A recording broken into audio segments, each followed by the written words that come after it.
Hello everyone, welcome back to my YouTube channel.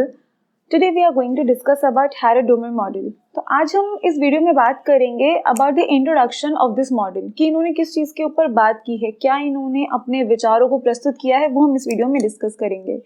So basically Harrod-Domar model was based on Keynesian model. आपने Keynes का तो पढ़ा ही होगा ना, इनकम एंड एम्प्लॉयमेंट वाला, तो ये उसी के ऊपर बेस्ड है.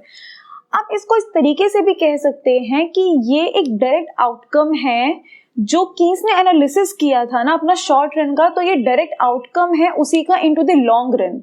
ठीक है, क्योंकि कीन्स ने सिर्फ लॉन्ग रन शॉर्ट रन के बारे में बात की थी. He totally ignored the concept of long run. He did not go into the question of the long run. क्यों? उन्होंने सिर्फ शॉर्ट रन के बारे में बात की थी. तो हैरड-डोमर मॉडल उसी का एक आउटकम आप लगा लीजिए वो है. ठीक है, तो थोड़ा सा एक बार जान लेते हैं कि हैरड-डोमर मॉडल था क्या और कैसे शुरू हुआ. ठीक है, तो डेट वेट पे जाने की ज्यादा जरूरत नहीं है. सिंपल एक बात ये है कि बोला तो इसको हैरड-डोमर मॉडल जाता है, बट ये दोनों ना अलग अलग हैं. हैरड अलग, डोमर अलग. दोनों ने अपने मॉडल भी अलग अलग दिए थे, साथ में क्यों इनका नाम जोड़ा जाता है? सिंपल सी चीज ये है कि दोनों ने अपने जो मॉडल है ये आपको जिस तरीके से लगा लीजिए, डेस्टिनेशन एक है. यहाँ ये हमारी डेस्टिनेशन है. सपोज यहाँ हमें पहुंचना है, हैरड यहाँ से जा रहे हैं, डोमर यहाँ से जा रहे हैं. ठीक है, रास्ते अलग अलग हैं बट डेस्टिनेशन तो एक ही है ना. तो दोनों ने ही ना स्टेडी ग्रोथ के बारे में बात की है. दोनों ने अलग अलग मॉडल दिया है, सेपरेटली दिया है स्टेडी ग्रोथ के ऊपर ही, लेकिन दोनों का जो एक्सप्लेनेशन है वो अलग है. दोनों ने अलग अलग दिया है. इनफैक्ट जो हैरड है उन्होंने डोमर से पहले अपना दिया है. ठीक है, तो ये था बेसिक इनका कि अलग अलग दिया है बट भाई सब्सटेंस सेम है, अंदर का सब कुछ सेम है, टॉपिक सेम है कि दोनों ने स्टेडी ग्रोथ के ऊपर बात की है बट अलग अलग दिया है. तो ये कुछ इस तरीके से था आपका. अब देखो इन्होंने बात किस बारे में की है.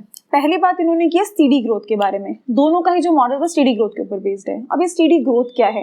देखो हर किसी को ना ग्रोथ कभी भी ऐसे नहीं चाहिए होती, ऐसे ऐसे ऐसे, मतलब ऐसा किसी को नहीं चाहिए ऐसे ऐसे कि पहले ऊपर जाए फिर नीचे आ जाए, फिर ऊपर जाए फिर नीचे आ जाए.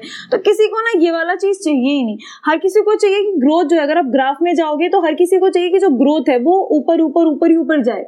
तो कुछ इस तरीके की इन्होंने बात की कि ये वाली चीज कैसे अचीव की जा सकती है. ठीक है, तो ये तो था आपका स्टेडी ग्रोथ. दूसरा इन्होंने जो इंपॉर्टेंस दी है वो दी है कैपिटल एक्यूमुलेशन को. मैंने क्या कहा था, दोनों ने सेपरेटली मॉडल को दिया है बट दोनों का अंदर का मटेरियल सेम है. सेम उन्होंने भी स्टेडी ग्रोथ के बारे में बात की दोनों ने, और कैपिटल एक्यूमुलेशन को दोनों ने एक बहुत इंपॉर्टेंट रोल में डिस्क्राइब किया है. अब देखो ये कीन्स का आउटकम किस तरीके से है वो देखो. कीन्स ने किस बारे में बात की थी? कीन्स ने बात की थी इनकम और एम्प्लॉयमेंट के डिटर्मिनेशन के बारे में शॉर्ट रन में. इन्वेस्टमेंट मल्टीप्लायर देखा होगा ना आपने, इनकम और एम्प्लॉयमेंट का डिटर्मिनेशन शॉर्ट रन में कैसे. जब इन्वेस्टमेंट मल्टीप्लायर की उन्होंने बात की थी कि अगर हम इन्वेस्टमेंट को इंक्रीज करते हैं तो जो इनकम है वो मल्टीपल टाइम इंक्रीज हो जाती है. याद आया कुछ मल्टीप्लायर के बारे में? वो कीन्स ने बात की थी, बट उन्होंने ना शॉर्ट रन में बात की थी, लॉन्ग रन में बात नहीं की थी.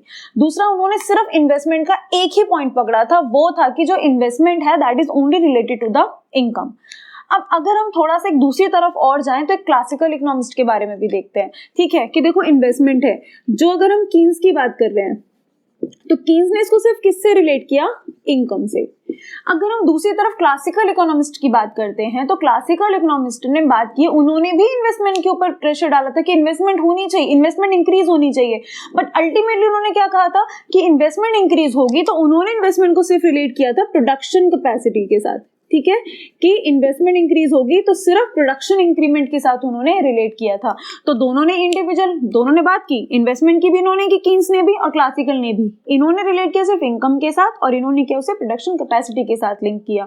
लेकिन अब जो हैरड-डोमर मॉडल है, इन्होंने इन्वेस्टमेंट के दोनों चीजों के ऊपर बात की.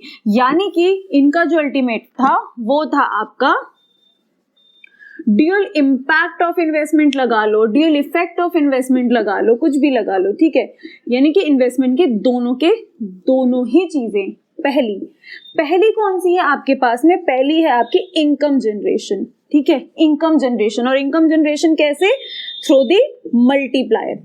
इनकम जनरेट कैसे होगी? मल्टीप्लायर की वजह से, जो मैंने आपको अभी भी बताया कि कैसे, कि इन्वेस्टमेंट अगर इंक्रीज होती है तो उसे मल्टीपल टाइम इंक्रीज होगी इनकम. ठीक है, अगर वो यहाँ डिस्कस करेंगे तो वीडियो बहुत लंबा, बट आपने मल्टीप्लायर पढ़ा होगा तो उसी की तरह आपकी इनकम जनरेट होगी इन्वेस्टमेंट. और दूसरा अगेन प्रोडक्टिविटी इफेक्ट की वजह से आपकी प्रोडक्शन कैपेसिटी इंक्रीज होगी।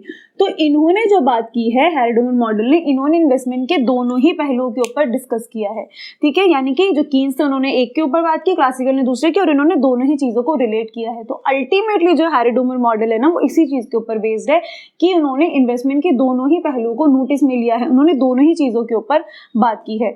फुल एम्प्लॉयमेंट इक्विलिब्रियम को अचीव करना विद दी इक्विलिब्रियम को अचीव करना with the full employment level.